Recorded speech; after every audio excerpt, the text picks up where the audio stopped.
when these lights go down and I'm a rolling stone. When the show leaves town and we put it on the road, I got a water in my and a hand on the wheel. People listen to these songs, do you know how I feel? 'Cause this ain't some rhinestone bit, and this ain't some circus show. Son, this is pure cowboy shit, ancient daddy's rodeo. No, it ain't his rodeo. Hello, everybody. Thank you for joining us for this episode of Cracker Culture, the podcast for real Floridians. I'm Smokin Joe, and I'm joined by my good friend Ford O'Connell today. Thank you for joining us, Ford. We got several big stories to talk about today. We're going to talk about SBF, Sam Bankman-Fried. We're also going to talk about the timing of his arrest, and he's set to testify. We'll talk about his deposition a little bit. Ford, you've been following us pretty hard. But Ford, several people have contacted me, and they're suffering from acronym comprehension.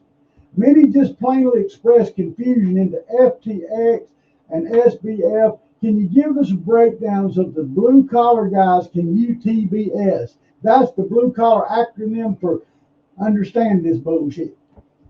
Well, no question about it, Joe. Look, you're absolutely right. There's a lot of acronyms. The news cycle flies fast. SBF stands for the CEO of FTX, Sam Bankman-Fried, and FTX is the name of the cryptocurrency exchange. And really what FTX means is futures exchange. It's actually just an acronym for what it means. But this entire scandal with FTX, the cryptocurrency exchange, is probably the biggest financial scandal of the decade.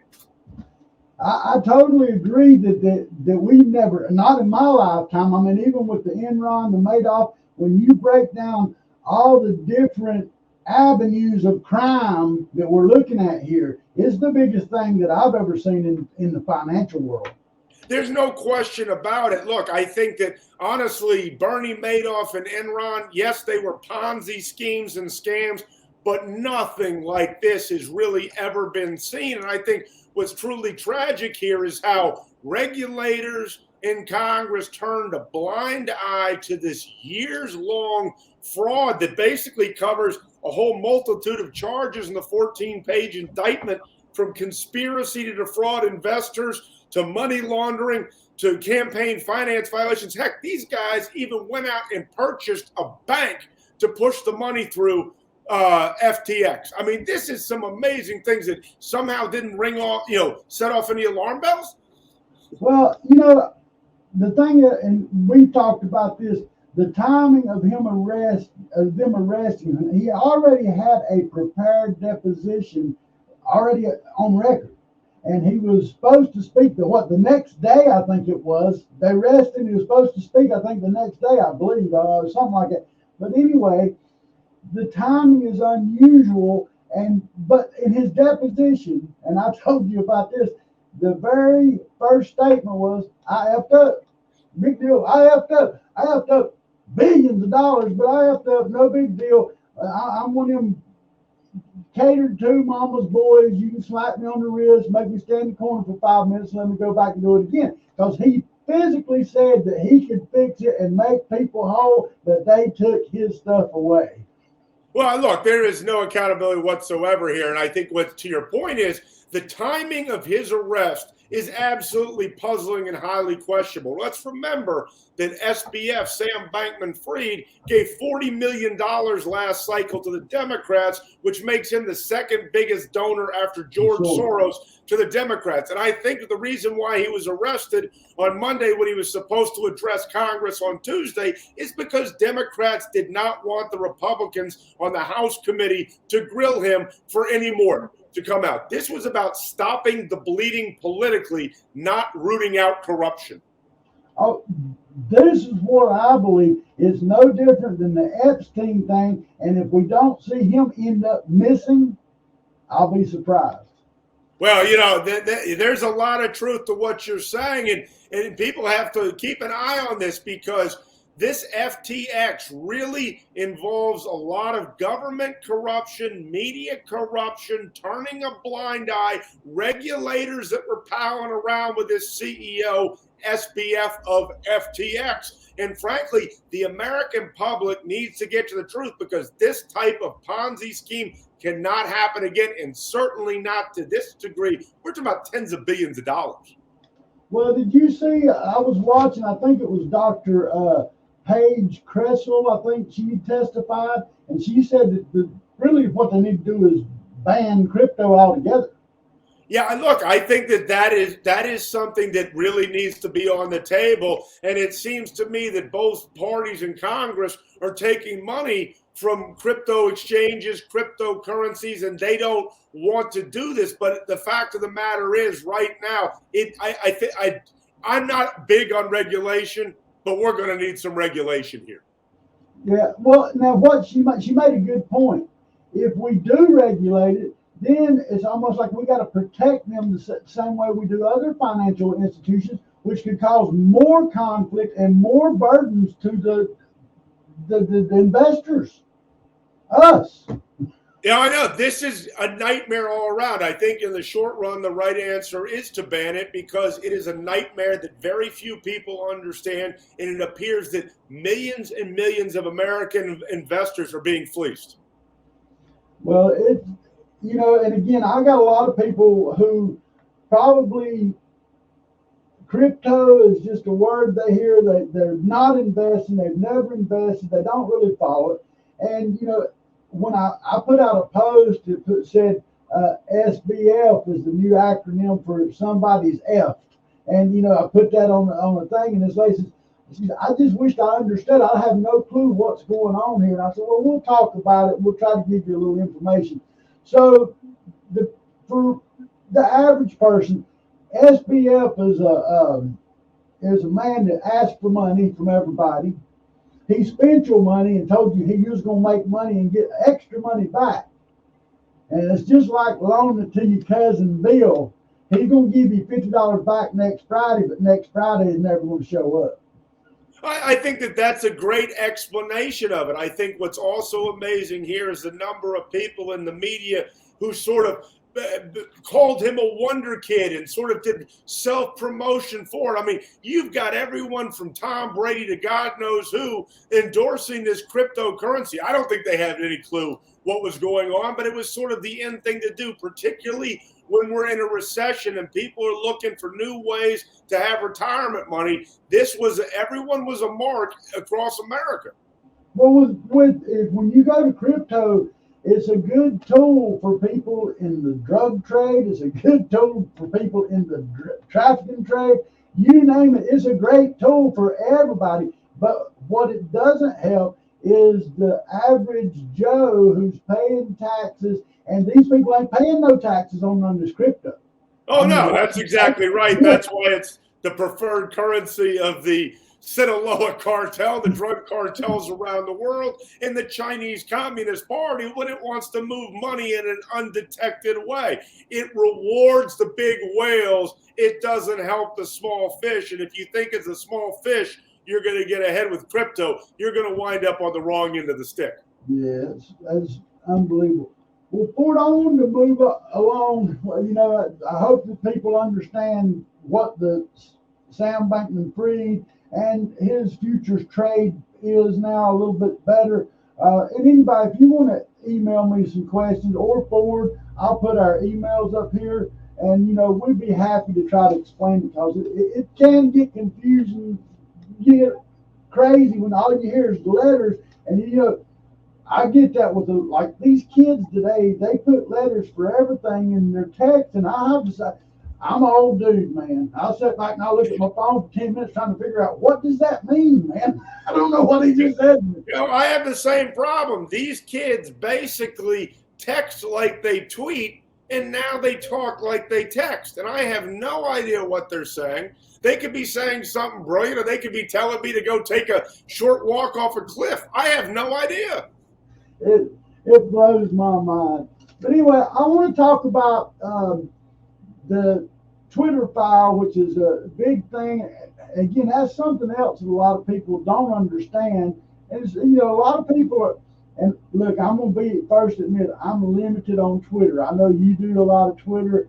I'm new to it. I do Facebook, but I get on Twitter, and I'll tell you the difference I see. Twitter, they got a lot of the same people, but it seems like a more professional level of conversation where it looks like you run on down to the trailer park and everybody's jumping in for the wild party on Facebook. This is a little different. But now, this is where I want to go with this. While I've long called QAnon prophecy as believable as Marshall Applewhite, now y'all remember old Marshall, and if you don't, here, I'm sorry, I'm going to make sure that you do. As believable as Marshall Applewhite's UFOs to heaven, but Elon Musk is fueling the flames. He put out some tweets that's kind of exposing messages like in Q drops and things like that, and follow the rabbit. So he's got a lot of people that's thinking that he is BQ, and I got locked into a podcast last night. I wasn't even looking for this. I was looking up on the Twitter thing, and I got locked in this, and I could not believe. I mean, like I said, these people, he keeps dropping these little things, and I think he's just doing it to aggravate people. But he's tweeted "Follow the Rabbit" and other things that align with purported Q prophecies. I know the left he's claimed he's pushing to incite radicals on the right, and some ambassadors for QAnon believe Elon is the Messiah, bringing the prophecy for their salvation. I just don't get it. I don't understand it. The QAnon thing, I've interviewed QAnon people on this show, and it ain't been it's been entertaining, but it ain't been very informative. So I feel like I'm doing some kind of hallucinogenic drugs. I'm in a different world with this shit. Look, I don't put a lot of stock in QAnon, as you and I discussed offline, but I think what's happening here is that you have a simple case of Elon Musk, who paid $44 billion for Twitter, and it's a company that doesn't generate a profit. And he is trying many different ways from a marketing perspective to keep Twitter as the center of attention. And when you tweet things like the rabbit going down the hole, you're going to drive the mainstream media crazy, and they're going to be forced to talk about it and write about it. I don't think that there's any subliminal messages in there, contrary to what some people may argue. But the bottom line is this is a marketing strategy, I believe. And what you're seeing here is that Elon Musk is a real showman wizard, if you will. Well, look, I don't know if you've seen, he got on the stage with Dave Chappelle and got booed. And so he said it's the first time I've ever been booed. And Dave Chappelle said, you better get used to it, which I thought was pretty comical. But I watched him do another interview. I watched him do that. I think he's a very savvy guy, but his speaking techniques is as bad as mine. I mean, he's a mumbler. He's not very well spoken.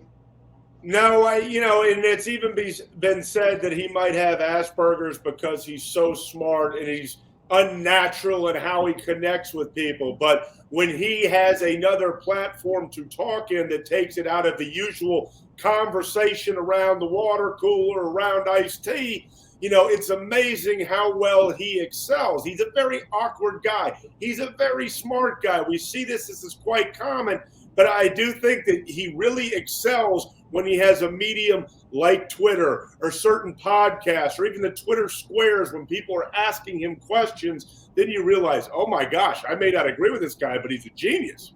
Oh, I do believe he's extremely intelligent.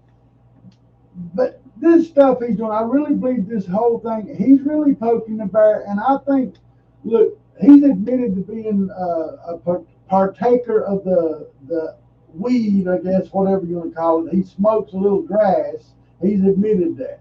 All right. But then I think that it's his humor. I think that he knows everybody thinks all this Q stuff. And I would do the same thing he's doing. I'm sorry. I like poking the bear. I would be back laughing the whole time, dropping the Q drops. Well, there's no question he's great at poking the bear. And heck, even with the weight, he was on Joe Rogan's podcast doing it live right there. I mean, this is a guy who likes to have fun, but also likes to make a buck. And I think that he's frustrated because, let me bring it back for a second to the Twitter files. I think the Twitter files is the biggest story of the decade. We just talked about the biggest financial scandal of the decade. This is the biggest story of the decade. Now I'm including last decade in this. And the corporate media's lack of coverage is downright shameful. When you look at the various batches of Twitter files that we've had over the last 2 weeks, you realize that Twitter engaged in election interference to harm Donald Trump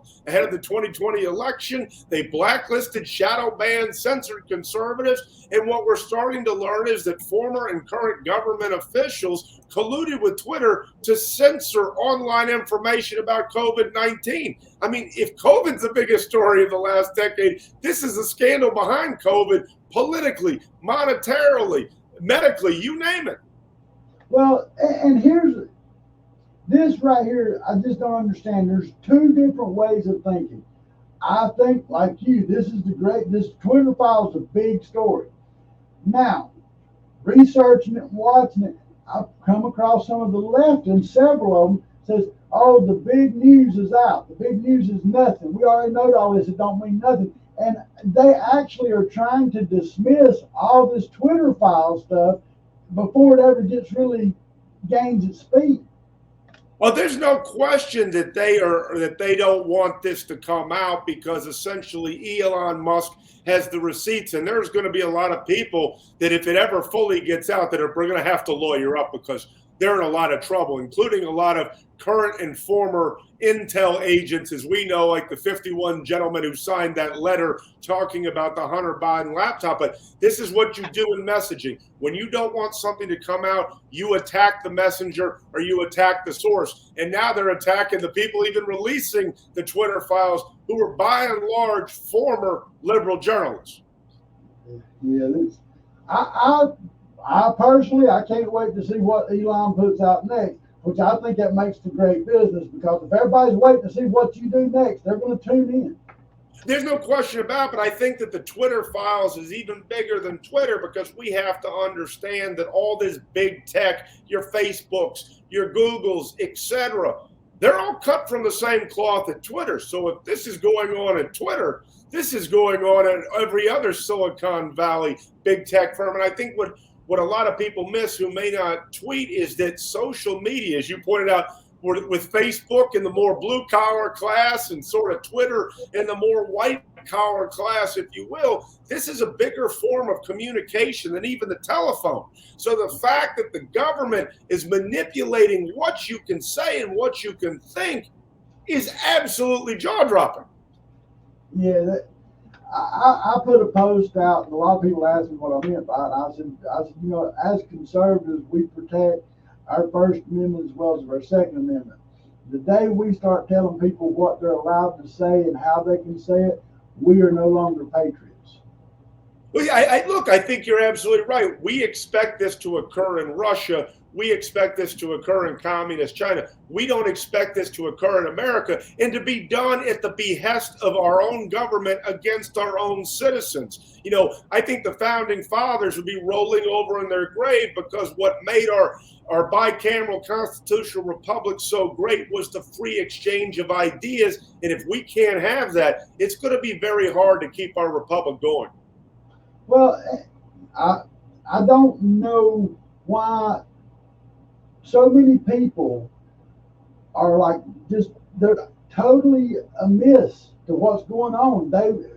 Even though they see it, you put it right in front of their face, they somehow will deny that they've seen it. And it's there. It's all over, everywhere. Look, that's the great problem is you know, getting people to actually wake up. I mean, I think that's what the Twitter files ultimately is an exercise in, is America, you better wake up because you're losing your country. And it's not just international actors. You've got people within your own government, within corporations as well, doing this, and it's right in front of you, and yet you've got to wake up and be vigilant. Yeah, well, I can't wait to see what Elon tells us next. I'm tuned in. I got a feeling he's going to keep it slow rolling, and we'll be talking about it into the new year. Yeah, I hope so. Well, how about Ron? Look, I'm going to go a little clip. Ron DeSantis, we're going to come on back to Florida. This is pretty much, we want to tell you a little bit about everything, but Florida's our go-to here. So I think Ron is doing great things, and I just want you to watch this little video clip. Because in Florida, it is against the law to mislead and to misrepresent, particularly when you're talking about the efficacy of a drug. We see just recently, Florida got $3.2 billion through legal action against those responsible for the opioid crisis. And so it's not like this is something that's unprecedented. So today, I'm announcing a petition with the Supreme Court of Florida to impanel a statewide grand jury to investigate any and all wrongdoing in Florida with respect to COVID-19 vaccines. And we anticipate that we will get the approval for that. That will be something that will be impaneled most likely in the Tampa Bay area, and that will come with legal processes that will be able to get more information and to bring legal accountability for those who committed misconduct. Now, you gotta give it to him, man. I mean, dude, he just don't care. He's taking on the world. God bless Ron DeSantis. I've said this over and over. He's the greatest governor in Florida history, and he's only served 4 years so far. Some of the others did 8, and he's doing amazing things, and he's doing it for the rest of the nation to watch. And look, he's absolutely right. There's a lot of questions about the COVID-19 jab, and a lot of people felt that we were sold a bad bill of goods, and he wants to get to the heart of the matter. And you know what? I tip my hat to him. Yeah. Look, Ron has shocked the world that he's got that much just moxie to do the things he's done.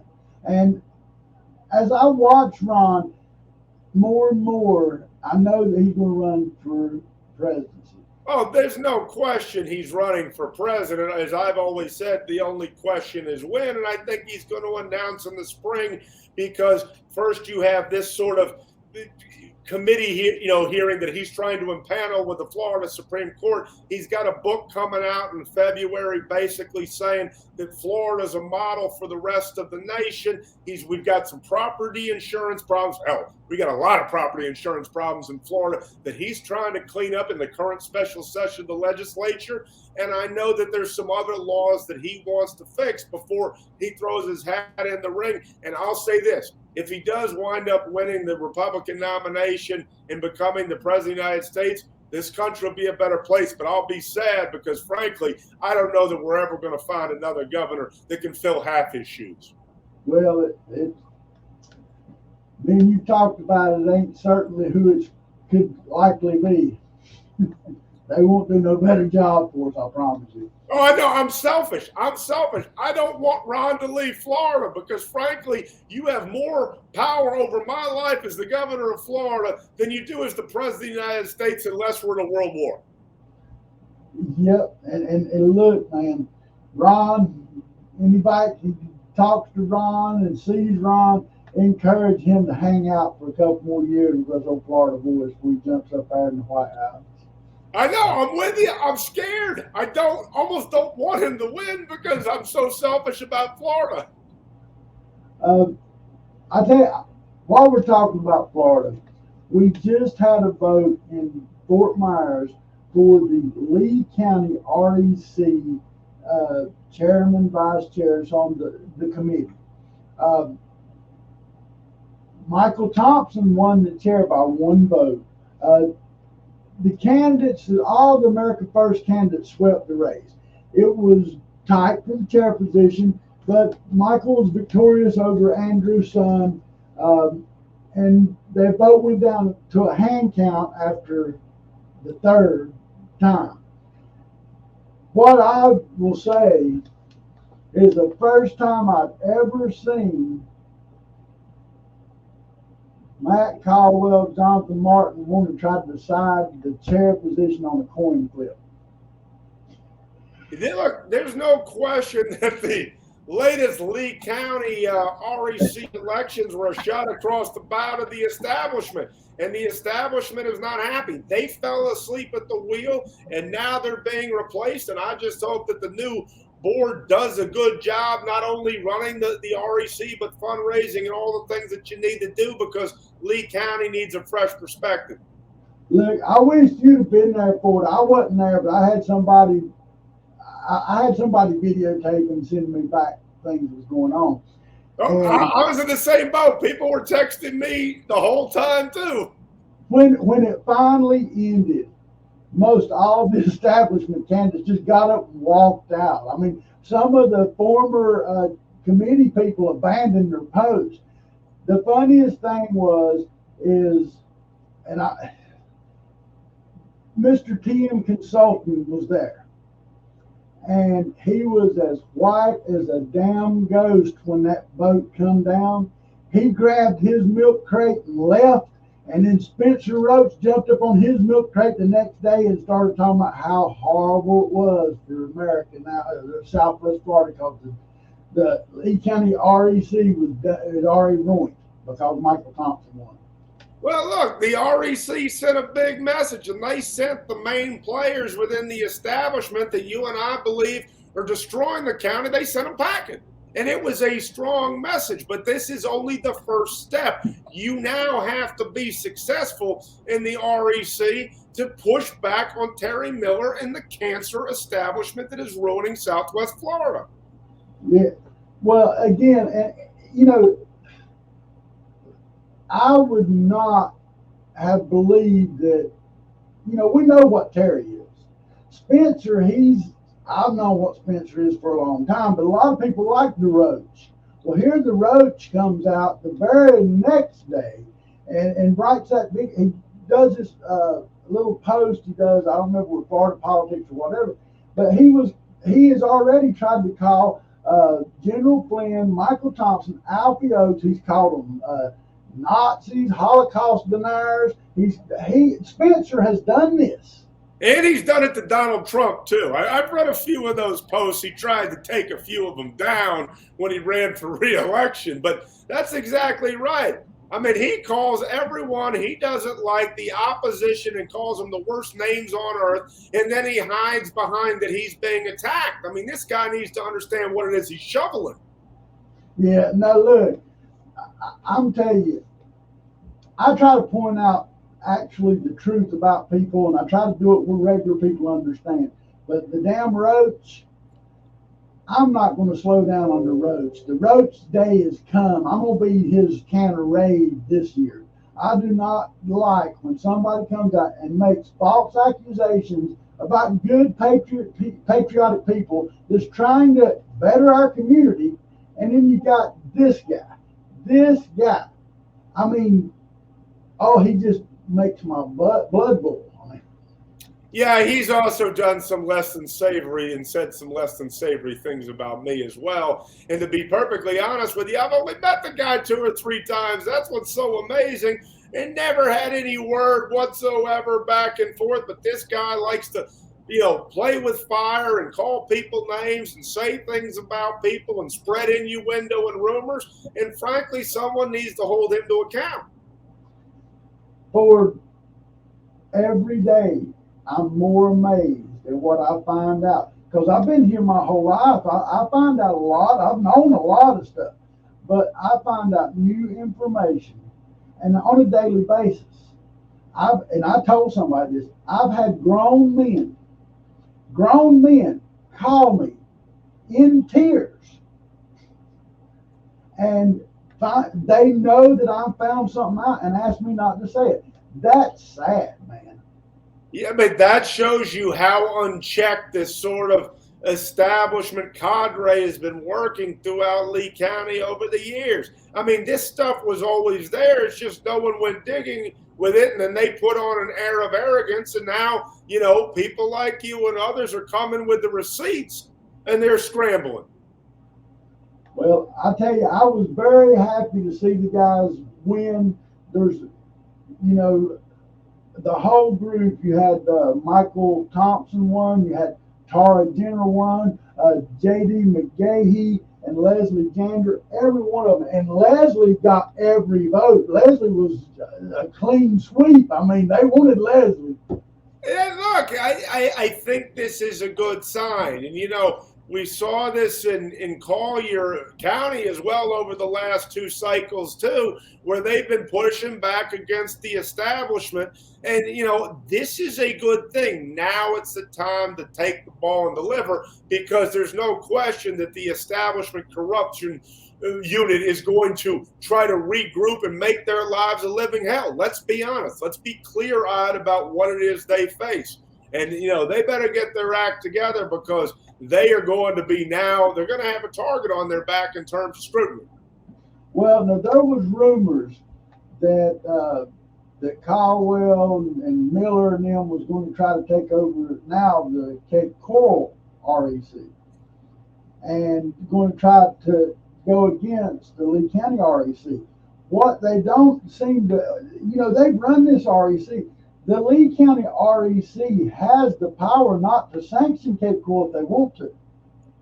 That's exactly right. And I believe that the people that used to run the Lee County REC used to use that power freely not to sanction other clubs. I think our friend the Delamico might have a word or two to say about that, but I don't want to put words into her mouth. But there's a new day, and if they choose not to sanction them, they deserve what they got, because they've been doing this for years to people, and it's totally unfair. I mean, who doesn't want to bring new people into the tent? Who doesn't want to grow our party? Who doesn't want to have an exchange of ideas that can better Southwest Florida? I'll tell you, the corrupt establishment of Lee County.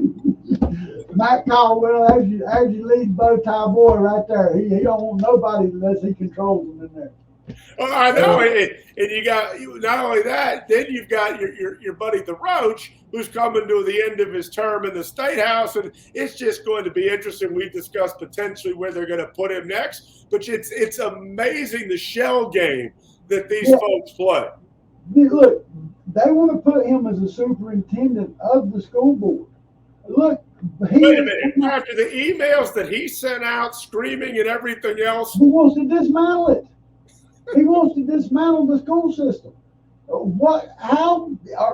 Again, it's Twilight Zone. I don't understand. Why would you want to push forward a candidate for a job when he simply wants to dismantle the whole system? I can't even make this up. Look, there's no question about it, but that's why you've got to keep your eye on him, and you got to keep your eye on Matt and some of the others, because they're always figuring out, they're like Democrats. They're always figuring out a new way to control your life here in Lee County, and essentially that's what they're all about. They're not about it making it a better place. They're about drawing a paycheck, being liked, and also being able to basically continue a power grab that's gone on for more than a decade now. Yeah, you call it a power grab. I call it a property grab. No, you're right, but we know what's at stake, which is land development over time, particularly now with the hurricane at Fort Myers Beach. We also know out in Lehigh Acres and all the way basically to Henry County. Yeah, and another thing I want to bring up about that REC meeting, there was, I can't remember exactly, but I know that for the chair, you also, or I think for the chair, you had Melissa Giovanelli, Missy Laster. I don't think Missy's a good shoe-in to run the REC.